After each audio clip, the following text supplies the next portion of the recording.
Sa pag-upload ni Paolo Avellino ng larawan nila ni Kim Chiu sa kanyang Instagram account, ay tila nagiging malinaw na ang patutunguhan umano ng kanilang relasyon.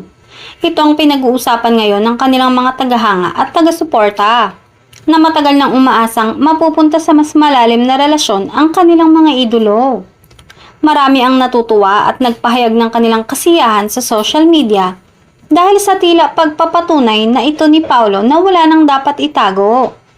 Ito na nga ba ay ang unti-unting pag-amin ni Paolo sa tunay na estado nila sa paglabas ng kanilang larawan kasama si Kim? Dati-rati nga kasi ay kung magpo-post ang aktor ay may koneksyon sa serye na pinagsasamahan nila ni Kim. Ngunit ngayon ay mismong personal cellphone ni Paolo ang ginamit at kapansin-pansin na sila lamang dalawa ni Kim ang magkasama.